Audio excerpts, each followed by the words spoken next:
क्या हाल चाल है भाई? सब बेहतरीन। पढ़ाई लिखाई बढ़िया चल रही है कि नहीं? हम लोग कर रहे हैं क्लास 9 का चैप्टर 4 आज, लीनियर इक्वेशंस इन टू वेरिएबल्स। अभी जैसा तुम लोग जानते हो कि हम लोग एनसीईआरटी सॉल्यूशन ही कर रहे हैं। 3 चैप्टर्स का एनसीईआरटी सॉल्यूशन हम लोग कर चुके हैं। आज ये चैप्टर 4 है, लीनियर इक्वेशंस इन टू वेरिएबल्स, जिसका बेसिक आप क्लास 9th में पढ़ोगे। उसके बाद क्लास 10th में इनको सॉल्व करना भी सिखाया जाएगा कि इनको अलग अलग मेथड से सॉल्व करते हैं, like substitution method, elimination method. यानी अगर आप 9th में इस चैप्टर को अच्छे से समझते हो तो ये 10th में भी तुम्हारे बहुत काम आने वाला है। आसान चैप्टर है, मुश्किल नहीं है। एनसीईआरटी में सिर्फ 2 एक्सरसाइजेज तुमको सॉल्व करनी है, एक्सरसाइज 4.1 और 4.2। उसमें बिल्कुल बकवास सवाल है, यानी आसान आसान से बिल्कुल क्वेश्चन है जो बहुत ही इजी मैनर में हो जाएगी। ठीक है, तो यहां पर हम लोग इस चैप्टर के बारे में थोड़ा सीखेंगे, एनसीईआरटी के क्वेश्चंस निपटाएंगे, क्योंकि अभी हमारा प्राइमरी फोकस सिर्फ और सिर्फ एनसीईआरटी का सोल्यूशन ही है। एक बार एनसीईआरटी का सोल्यूशन हम लोग फिनिश कर लेंगे या एग्जाम से पहले, जैसे हाफ ईयरली से पहले, तब हम लोग वन शॉट में कवर करेंगे डिफरेंट काइंड ऑफ क्वेश्चंस। उसमें हम लोग आर.एस. अग्रवाल, आर.डी. शर्मा की भी क्वेश्चंस को सॉल्व करेंगे, जिससे जब आप एग्जाम में जाओ तो पूरी तरह से प्रिपेयर होके जाओ और किसी तरह का क्वेश्चन सॉल्व करने में कोई प्रॉब्लम ना आए और आप फुल मार्क्स ला सको। ठीक है, कोशिश तो यही है कि आप फुल मार्क्स ला सको। अब आप कितना एफर्ट डाल रहे हो, कितनी पढ़ाई कर रहे हो, ये तो आप ही जानते होगे। ठीक, तो आज हम लोग स्टार्ट करेंगे लीनियर इक्वेशंस इन टू वेरिएबल। सबसे पहले वेरिएबल और कांस्टेंट के बारे में हम लोग पहले भी डिस्कस कर चुके हैं, पॉलिनोमियल वाले चैप्टर में भी आई थिंक डिस्कस किया ही है। वेरिएबल जिस वर्ड से निकलता है इंग्लिश के, वेरी से, किससे निकलता है? वेरी से। और वेरी का मतलब होता है बदलते रहना है। ठीक है, वेरी का मतलब क्या होता है? बदलना। तो जब कोई अपनी वैल्यू बदलता रहता है, ठीक है, कोई टर्म अपनी वैल्यू बदलता है, तो उसको मैथमेटिक्स में हम लोग क्या बोलते हैं? वेरिएबल बोलते हैं। जनरली इनको रिप्रेजेंट किया जाता है इंग्लिश अल्फाबेट के लेटर से, like X, Y, Z, P, Q, R, S, इस तरीके से लेटर से रिप्रेजेंट किया जाता है वेरिएबल्स को। ठीक है, इनकी वैल्यू फिक्स नहीं होती है, वैल्यू इनकी बदलती रहती है। जैसे फॉर एग्जांपल मैं अगर बोलूं कि मेरी एज तुम्हारी एज की ट्वाइस है, मैं अपनी एज को मान लो एक्स मान लेता हूं और तुम्हारी एज को मान लो वाई मान लेता हूं, तो मेरी एज क्या है? ये डिपेंडेंट है किसके ऊपर? तुम्हारे ऊपर। तो जैसे जैसे तुम्हारी एज बदलेगी मेरी एज अपने आप बदलती जाएगी। अगर तुम कह रहे हो कि तुम्हारी एज 15 ईयर्स है तो मेरी 30 हो जाएगी। अगर तुम कह रहे हो तुम्हारी एज 16 है तो मेरी कितनी हो जाएगी? 32 हो जाएगी। अगर आप कह रहे हो कि तुम्हारी 17 है तो मेरी 34 हो जाएगी। क्लियर हो रही है बात कि नहीं? तो यहां पर जो मेरी वैल्यू है वो कहीं ना कहीं डिपेंड कर रही है तुम्हारी एज पर। तो जैसे जैसे तुम्हारी एज वेरी करेगी वैसे वैसे मेरी एज भी वेरी करेगी। इसी तरह से यहां पर होता है, ये जो लेटर्स होते हैं इनसे हम रिप्रेजेंट करते हैं वेरिएबल को। और जैसे मैंने फॉर एग्जांपल लिखा 2x इज इक्वल टू 14, तो यहां पर आप बोलो x की वैल्यू कितनी होगी? 2 7 14 होता है कि नहीं? तो x की वैल्यू यहां पर होगी 7। अगर यही हम मैं लिख दूं 2x इज इक्वल टू 10, तो यहां पर 2 5 10 होता है, तो x की वैल्यू कितनी होगी? 5। तो अलग अलग इक्वेशन में x अपनी अलग अलग वैल्यू रखेगा, कोई इसकी फिक्स वैल्यू नहीं होगी। जो कांस्टेंट होते हैं उनकी वैल्यू फिक्स होती है, आप कहीं भी लेकर चले जाओ। ठीक है, आप उसको टेंस प्लेस पे, जैसे 3 की मैं बात करूं, 3 को आप टेंस प्लेस पे रखोगे 30 हो जाएगा, 100 प्लेस पे रखोगे 300 हो जाएगा, 1000 प्लेस पे रखोगे 3000 हो जाएगा। तो उसकी वैल्यू क्या दिख रही है आपको? कि वैल्यू फिक्स नहीं है, सॉरी, वैल्यू फिक्स है। ठीक है, आप उसका प्लेस रख रहे हो तो 3 अपनी ही वैल्यू लेकर चल रहा है, कहीं भी लेकर चले जाओ वैल्यू फिक्स ही रहेगी। तो कांस्टेंट की वैल्यू फिक्स रहेगी। अब कांस्टेंट में तुम्हारे नंबर्स होते हैं, पाई होता है। ठीक है, फिलहाल यहां पर कांस्टेंट को इतना ज्यादा इलेबोरेट करने की जरूरत नहीं है, समझ तो रही हो। वेरिएबल मैंने डिफाइन कर दिया कि भाई वेरिएबल वो होते हैं जिनकी वैल्यूज क्या होती हैं? बदलती रहती है। टू वेरिएबल पता ही है कि भाई किसी इक्वेशन में कितने वेरिएबल यूज हुए होंगे? 2 वेरिएबल यूज हुए होंगे, तो उसको, ठीक है, इक्वेशन आप समझते हो, जहां पर आपको इक्वल का साइन दिख जाए वो इक्वेशन हो जाएगा। इधर तुमको एलएचएस दिखाई देगा लेफ्ट हैंड साइड, इधर तुमको आरएचएस दिखाई देगा। तो जैसे ही तुमको इक्वल का साइन दिखे, स्टेटमेंट ऑफ इक्वलिटी दिखे, तुरंत समझ जाओगे कि वो क्या है? इक्वेशन है। तो equation in two variables, 2 variable का यूज हुआ होगा, इक्वेशन होगा, मतलब इक्वल का साइन होगा, लेफ्ट हैंड होगा, राइट हैंड साइड होगा। और लीनियर का मतलब मैंने पॉलिनोमियल में भी डिस्कस किया था कि डिग्री इसकी कितनी होती है? 1 होती है। लीनियर उस इक्वेशन को कहते हैं जिसकी डिग्री कितनी होती है? 1 होती है। डिग्री हम किसको बोलते हैं? डिग्री हम बोलते हैं maximum power of variable, used maximum power of the variable used in equation. बोलो बात समझ में आ गई कि नहीं? यहां तक क्या किसी को समझने में कोई दिक्कत है? तो पूरे जो चैप्टर का नाम था वो एक्सप्लेन हो गया तुम्हें कि नहीं? लीनियर इक्वेशंस इन टू वेरिएबल्स का मतलब क्या? वो इक्वेशन जिसकी डिग्री कितनी होगी? 1 होगी। वेरिएबल कितने यूज हुए होंगे? 2 यूज हुए होंगे। Degree maximum power of the variable, है ना? यानी जो वेरिएबल किसी भी इक्वेशन में यूज हुआ होगा उसकी सबसे ज्यादा पावर कितनी होनी चाहिए? 1 होनी चाहिए। 1 से ज्यादा अगर पावर हुई या 1 से कम हुई, दोनों केस में वो लीनियर नहीं होगा। ठीक है, यानी डिग्री कितनी होनी चाहिए, 1 होनी चाहिए। क्लियर हो गई बात। जैसे मैंने लिखा 2x + 7, तो यहां पर मैं देख रहा हूं कि भाई ये x की पावर यहां पर कितनी है, 1 है, तो इस एक्सप्रेशन की डिग्री कितनी होगी, 1 होगी। अब मैंने इक्वल लगा के यहां पे 0 लिखा, अब ये एक्सप्रेशन क्या बन गया, एक इक्वेशन बन गया। ये एक्सप्रेशन क्या बन गया, एक इक्वेशन बन गया। लेकिन क्या 2 वेरिएबल्स यूज हुए, नहीं भाई, एक ही वेरिएबल यूज हुआ है, तो ये लीनियर इक्वेशन इन 1 वेरिएबल है, लीनियर इक्वेशन इन 2 वेरिएबल नहीं है। क्लियर हो गई बात कि नहीं।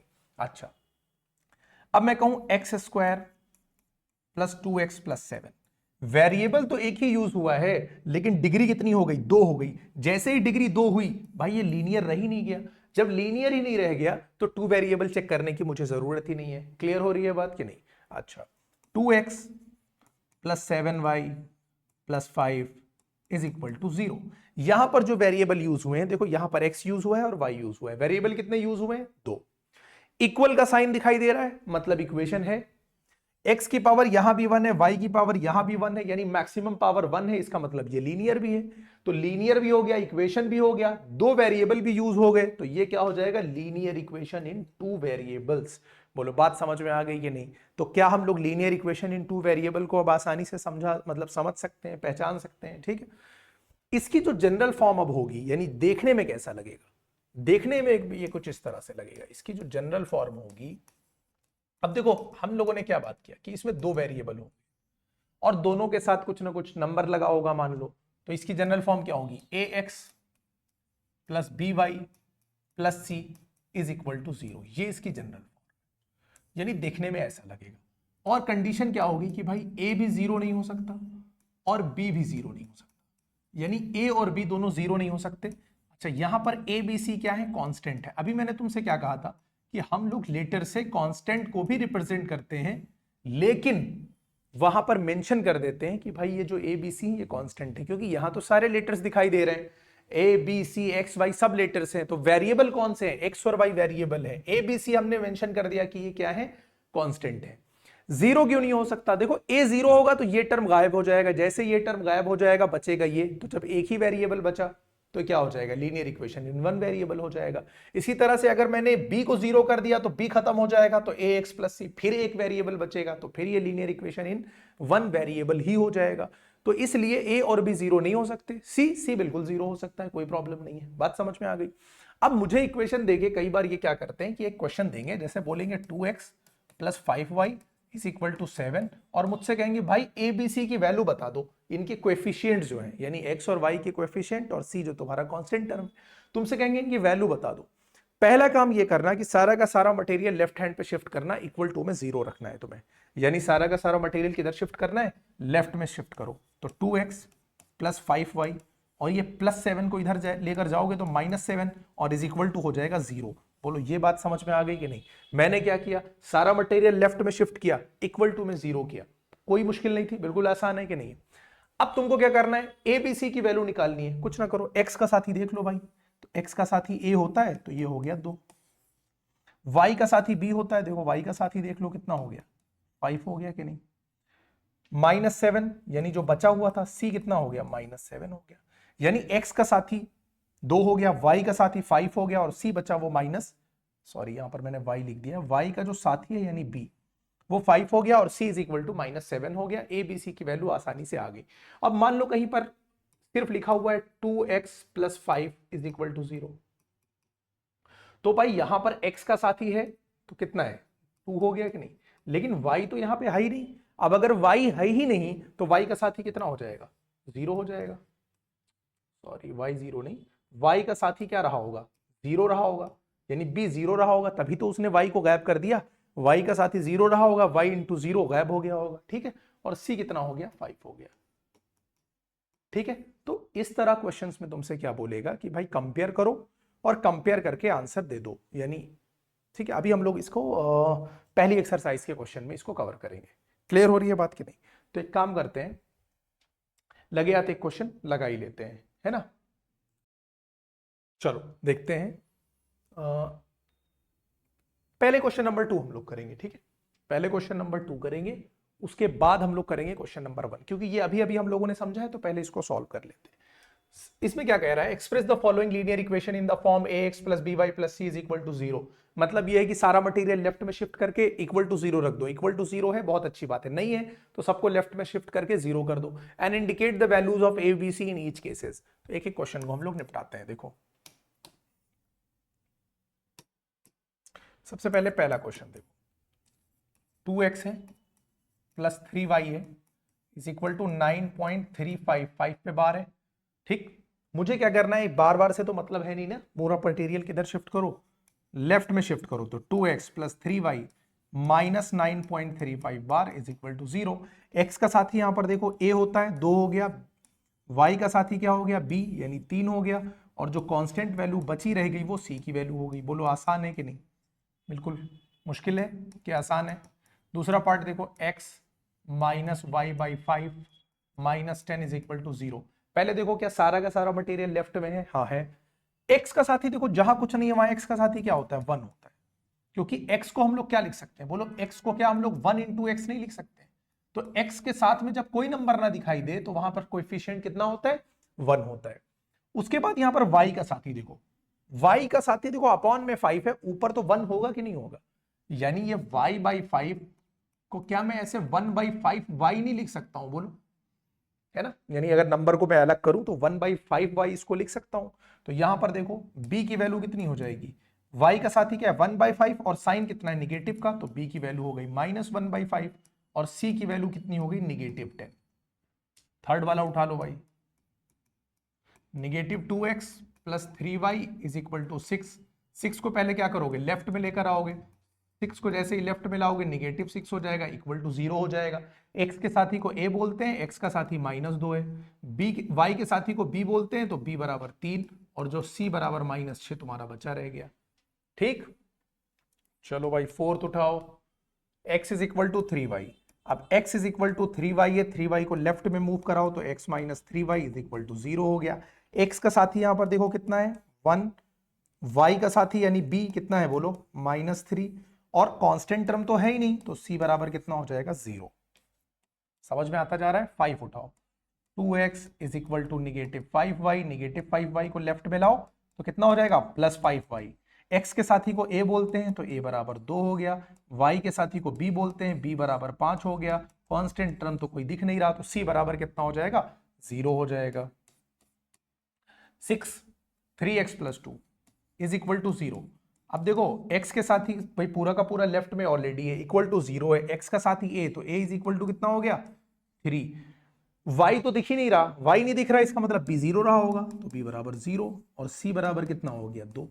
कांस्टेंट टर्म हो गया, ये 6 हो गया, 7। बोलो बिल्कुल आसान है कि नहीं? y minus 2 is equal to 0। यहां पर तो x वाला टर्म है ही नहीं, x वाला टर्म है ही नहीं, इसका मतलब उसका साथी 0 रहा होगा। y है तो y का साथी कितना होता है? b। b बराबर कितना हो गया? 1, और जो वैल्यू बची c की हो गई माइनस 2। एक और बचा, 5 बराबर 2x। 5 बराबर कितना है? 2x।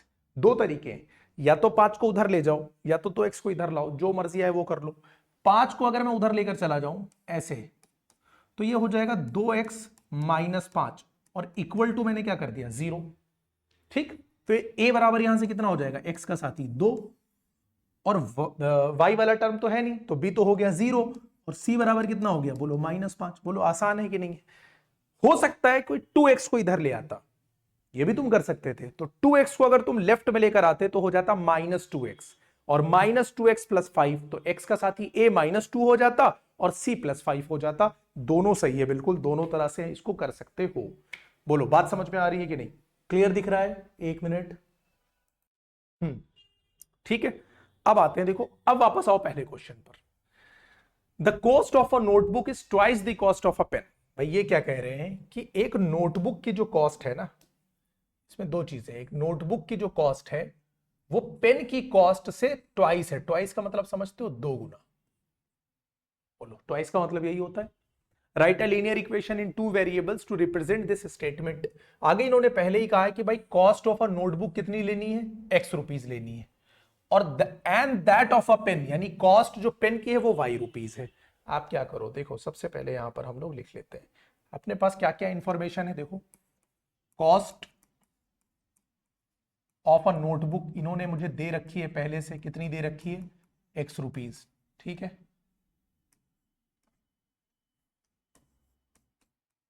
और कॉस्ट ऑफ पेन कितनी दे रखी है, कॉस्ट ऑफ अ पेन, ये इन्होंने मुझे दे दिया है वाई रुपीज, यानी रुपीज वाई। अब अकॉर्डिंग टू क्वेश्चन आ,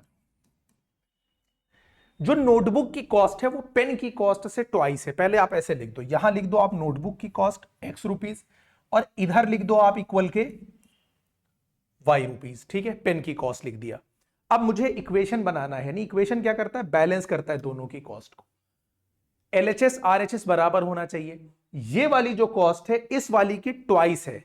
बहुत से बच्चे ये गलती करते, इधर 2 से इंटू मार देते हैं। नहीं, अगर मैं कहूं कि मेरी एज तुम्हारी एज की ट्वाइस है, तो बैलेंस कब होगा, जब तुम अपनी एज में 2 से मल्टीप्लाई करोगे, मेरी एज में नहीं। मेरी एज में 2 से मल्टीप्लाई करोगे, मेरी एज और ज्यादा हो जाएगी, डिसबैलेंस हो जाएगा, बैलेंस होने के बजाय और ज्यादा गड़बड़ हो जाएगा। क्लियर हो रही है बात। तो अगर मैं कहूं कि मेरी एज तुम्हारी एज की ट्वाइस है, तो मल्टीप्लाई तुम्हारी एज में होगा, मेरी एज में नहीं होगा। समझ में आ रही है बात कि नहीं। तो एक्स ट्वाइस है। कई लोगों को लगता है कि भाई नोटबुक की जो कॉस्ट है वो ट्वाइस है, तो नोटबुक में इंटू मार दो, ये नहीं करना है।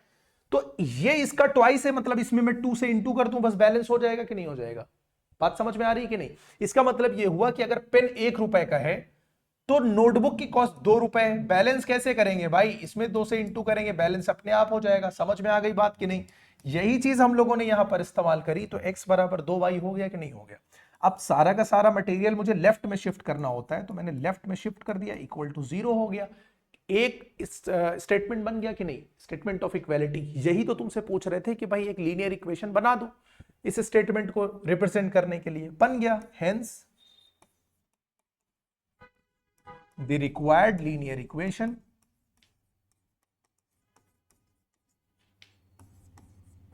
hence the required linear equation is x minus 2y is equal to 0। ये हो गया तुम्हारा।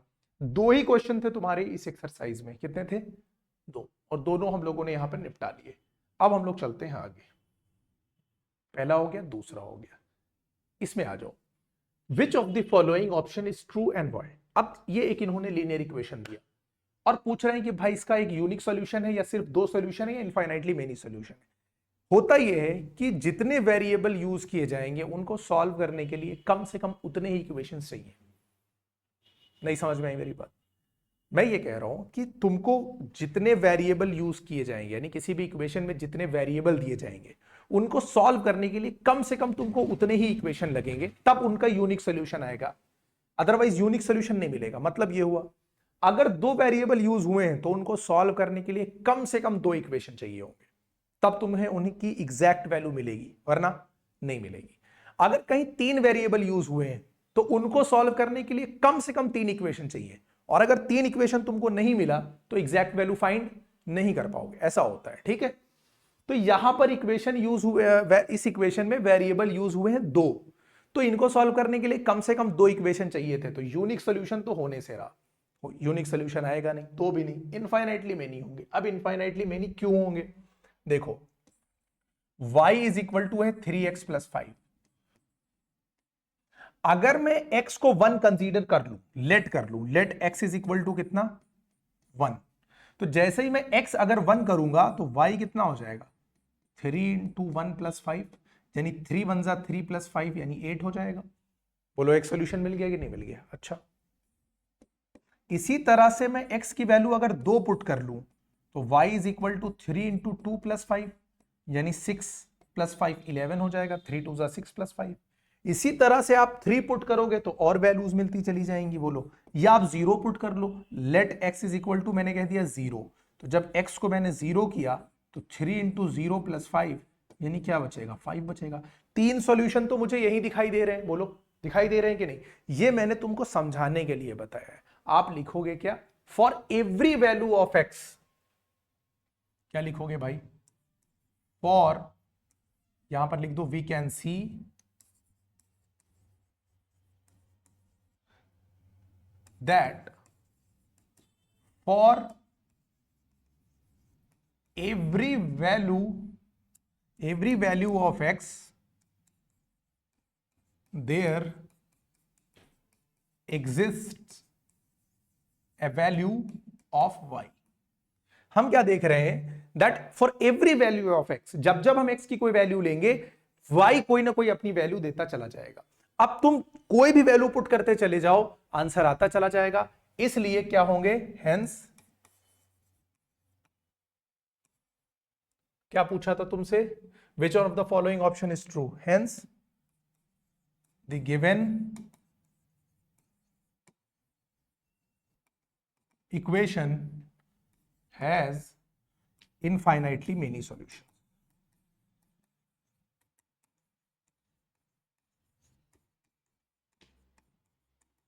बोलो क्या ये बात समझ में आ गई? क्या क्वेश्चन नंबर 1 में कोई दिक्कत लग रही है किसी को? नहीं होनी चाहिए। 1 मिनट रुको, मैं इसको सेव कर देता हूं, उसके बाद आगे बढ़ते हैं हम लोग। 4.2 बोलो समझ में आता जा रहा है कि नहीं? किसी को कोई डाउट तो नहीं लग रहा? ठीक, चलो आगे चलते हैं, नेक्स्ट क्वेश्चन पे चलते हैं। नेक्स्ट क्वेश्चन कह रहा है right 4 solution for each of the following equations. अभी लास्ट क्वेश्चन में तो मैंने तुमको करके दिखाया, मैं वैल्यू रखता जा रहा था और वैल्यूज आती जा रही थी। तो आप एक वेरिएबल उठाओगे, एक्स की वैल्यू रखते जाओगे, वाई अपने आप आता जाएगा। ये काम यहां पे करना है। अब मैं करके दिखा देता हूं भाई। पहला क्या है, 2x plus Y is equal to 7। आप एक काम करो, पहले इक्वेशन लिख लो। इक्वेशन क्या है, 2x plus Y is equal to कितना है, 7। आप इसको आसान बनाने के लिए क्या करो, y के टर्म में लिख लो। तो y इज इक्वल टू क्या हो जाएगा, अगर 2x को उधर ले जाओगे तो 7 माइनस 2x बनेगा। बोलो बनेगा कि नहीं बनेगा? बोलो y is equal to 7 minus 2x हो गया कि नहीं हो गया? अब दो तरह से, या तो आप एक टेबल बना लो और उसमें वैल्यू रखते चले जाओ, या आप लेट करते चले जाओ। मैं क्या कहूंगा, जैसे आपने लेट किया, x इज इक्वल टू कितना ले लिया, 0। जब तुमने x 0 लिया तो y बराबर कितना हो जाएगा, 7 माइनस 2 इंटू 0। 2 0 0 हो गया, यानी बचा 7। एक सॉल्यूशन मिला 0,7। मुझे कितने सॉल्यूशन चाहिए, 4 सॉल्यूशन इन्होंने बोले। आप 4 बार कोई भी अपनी मर्जी से वैल्यू रखते जाओ। Let x is equal to 1 कर लो। 1 करोगे तो 7 माइनस 2 इंटू 1, 2 1 जा 2, 7 माइनस 2 5। दूसरा सॉल्यूशन हो गया, यानी x 1 रखा तो y कितना हो गया, 5 हो गया। उसके बाद फिर से आप x इज इक्वल टू मान लो, यानी यहां पे कोई रोक टोक नहीं है। तुम 100 मान लो, 150 मान लो, 1000 मान लो, तुम्हें जो मानना है मान लो, ठीक है। अब मैं x की वैल्यू कितनी ले लेता हूं, 0 ले लिया, 1 ले लिया, 2 ले लिया, जो तुमको आसान पड़े, कोई रोक टोक नहीं है तुम्हारे ऊपर, ठीक है। 2 2 जा 4 और 7 में से 4 जाएगा तो कितना बचेगा, 3 बच जाएगा। एक ये इक्वेशन हो गया। एक और निकाल लो, लेट कर लो, तो x इज इक्वल टू मान लो यहां पर -1। माइनस से तुमको दिक्कत हो रही हो तो कोई बात नहीं, 2 ले चुके हो, 3 ले लो, ठीक है। तो x बराबर मैंने 3 लिया, तो y बराबर कितना हो जाएगा, 7 माइनस 2 इंटू 3। 2 इंटू 3 कितना हो जाएगा, 6। 7 में से 6 जाएगा, बचेगा 1। Hence 4 solutions are, hence 4 solutions are. अब इसको कोऑर्डिनेट, जैसे ऑर्डर्ड पेयर सीखा था ना कोऑर्डिनेट ज्योमेट्री में, वैसे लिख दो। x की वैल्यू 0 तो y की 7, एक सॉल्यूशन, कॉमा x 1 तो y 5 आया, 1,5। x मैंने 2 रखा तो y 3 आया था, x 2 तो y 3 आ गया। बोलो 3 सॉल्यूशन हो गए। एंड लास्ट वाला क्या, मैंने 3 रखा तो 1 आ गया, यानी x 3 रखा तो 1 आ गया। ये आंसर हो गया। क्या मेरी बात समझ में आ गई? ये हो गया एक तरीका, यानी इस तरीके से कर सकते हो। दूसरा क्या है, आप एक बॉक्स बना के कर सकते हो। मैं दूसरा क्वेश्चन वैसे बता दे रहा हूं, ठीक है। क्वेश्चन नंबर 2 देख लो। यहां पर इन्होंने कहा कि pi x plus Y is equal to कितना है, 9। तो y इज इक्वल टू बोलो क्या हो जाएगा, 9 minus pi X. y is equal to कितना हो जाएगा, 9 माइनस पाई एक्स, क्योंकि पाई एक्स को मैं इधर राइट में लेकर गया। बोलो क्या ये बात समझ में आ गई? अब आप कैसे कर सकते हो, देखो एक ऐसे बनाओ टेबल। मुझे चाहिए 4 सॉल्यूशन, यहां पर ऐसे बनाओ, यहां लिखो x, यहां लिखो y। 1 2 3 और 4, 4 बॉक्स मैंने बना लिए। अब रखते जाओ वैल्यू। देखो सबसे पहले आप x की जगह 0 रख दो। जैसे ही आप x की जगह 0 रखोगे, ये पाई वाला टर्म गायब हो जाएगा, बचेगा 9। यानी x 0 रखने पर y 9 आ गया, एक सॉल्यूशन मिल गया। x को रख दो 1, तो पाई 1 जा पाई, तो ये 9 माइनस पाई हो जाएगा, बस छोड़ दो इसी पर। 22/7 रख के सॉल्व मत करने लगना, बस हो जाएगा। x की जगह 2 रख दो तो 2 पाई हो जाएगा, तो ये 9 माइनस 2 पाई हो जाएगा। x की जगह 3 रख दो तो ये 3 पाई हो जाएगा, तो 9 माइनस 3 पाई हो जाएगा। बोलो आगे 4 सॉल्यूशन के नहीं आगे? अब चाहो तो इस तरीके से कोऑर्डिनेट फॉर्म में, ऑर्डर्ड फॉर्म में लिख दो, ऑर्डर्ड पेयर की तरह। चाहो तो ऐसे ही छोड़ दो, कोई दिक्कत नहीं है। चलो x इज इक्वल टू कितना है 4y। ऑलरेडी x की फॉर्म में देखो सेट है, किसकी फॉर्म में सेट है, x की फॉर्म में। अब यहां पे हम लोग क्या करेंगे, देखो यहां पर आप रखो x और यहां पे रखो y, बनाओ 4 बॉक्स। x की वैल्यू डिपेंड कर रही है किसकी, y की वैल्यू पर, यानी मैं y की वैल्यू रखूंगा तो x अपने आप आता जाएगा। x is equal to 4y का मतलब इन्होंने सिंपली तुमसे क्या कहा है कि x जो है वो y का 4 गुना है, रखते जाओ। अगर मैं अब यहां पर y रख के x निकाल लो, तो अगर मैं y 1 रखूं तो x 4 गुना है ना, तो 1 4 जा 4 हो जाएगा। y अगर मैं 2 रख दूं तो 2 4 जा कितना हो जाएगा, 8 हो जाएगा। y अगर मैं 3 रख दूं तो 3 4 जा 12 हो जाएगा। y अगर मैं 4 रख दूं तो 4 4 जा 16 हो जाएगा। y अगर मैं 0 रख दूं तो x इज इक्वल टू 0 हो जाएगा। कुछ भी रखते चले जाओ। क्लियर हो रही है बात कि नहीं? तो 4 सॉल्यूशन मैंने जो बनाए वो कौन कौन से बनाए, 4,1, 8,2, 12,3 और 16,4। बोलो क्या मेरी बात समझ में आ गई, या कोई डाउट लग रहा है किसी को? बिल्कुल आसान है या नहीं? ठीक है, बिल्कुल हलवा क्वेश्चन है। एनसीईआरटी में कुछ नहीं करना है तुमको, मतलब कुछ तो करना ही है, ऐसा ना करना कि पढ़ना ही नहीं, कि कुछ करना ही नहीं है मुझे कह दो। Check with which of the following are solution of equations x minus 2y is equal to 4 and which are not।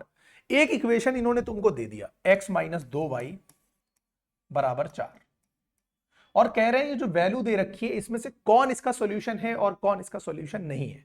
सीधी सी बात ये है कि ये जो ऑर्डर्ड पेयर लिखा होता है इसमें जो पहले वैल्यू दी होती है वो x की होती है, बाद वाली वैल्यू y की होती है। मुझे वो वैल्यूज यहां पर डालकर चेक करना है। अगर वो वैल्यू डालने पर मेरा आंसर सेटिस्फाई यानी 4 आ रहा है तब तो ठीक, वरना नहीं।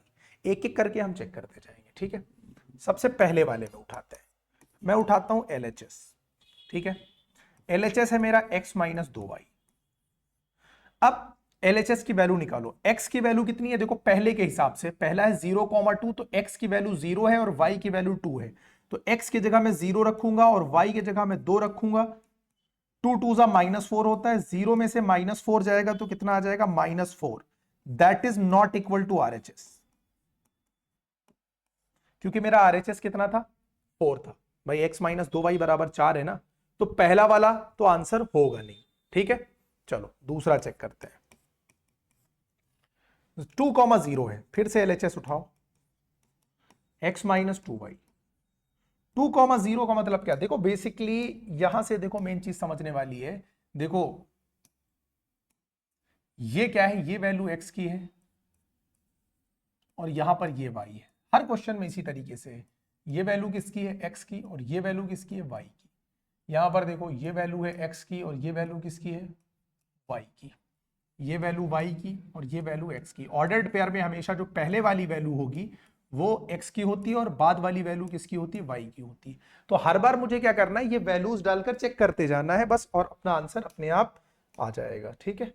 चलो दूसरे वाले में देखते हैं। दूसरे वाले में x कितना है, 2 है, और माइनस y कितना है, 0 है, तो 2 इंटू 0।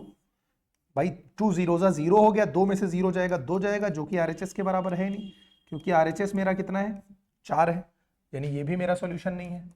चलो तीसरा चेक करते हैं। 4,0 है ना, फिर से LHS लिखते हैं, x माइनस 2y।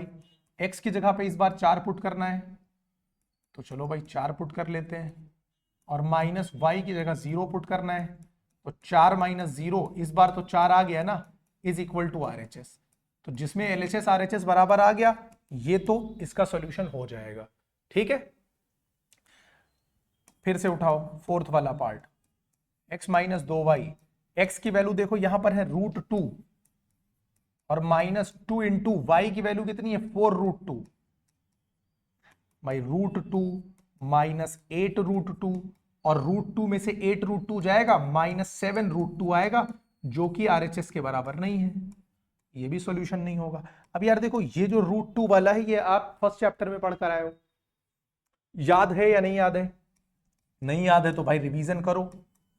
LHS फिर उठाओ, x माइनस कितना है, देखो 2y। x की वैल्यू यहां पर कितनी है, 1, फिफ्थ वाले में 1, और y की वैल्यू भी कितनी है, 1। 2 1 जा 2, 1 माइनस 2, 1 माइनस 2 करोगे आएगा -1, जो कि RHS के बराबर नहीं।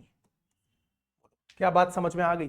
तो हमने देखा कि 4 केसेस में नहीं है, एक ही केस में आ रहा है, हेंस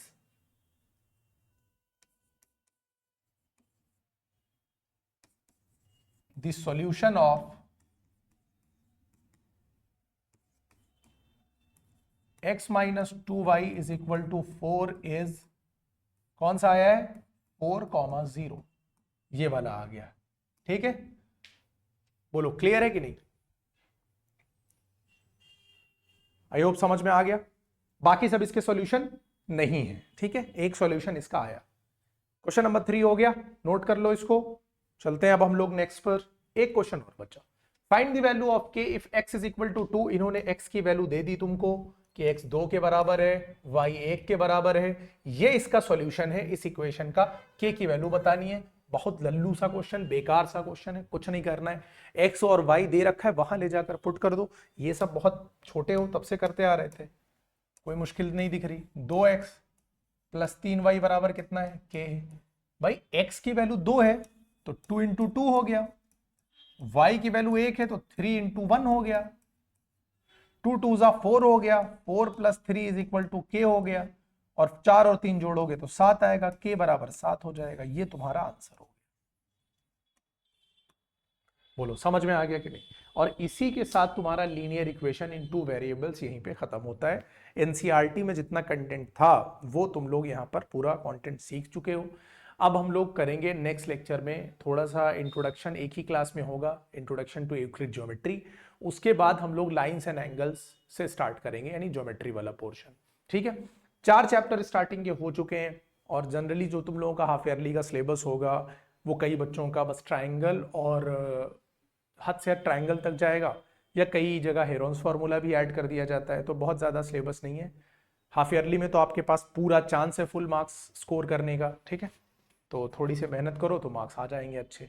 मिलते हैं अब हम लोग नेक्स्ट क्लास में इंट्रोडक्शन टू यूक्लिड ज्योमेट्री के साथ।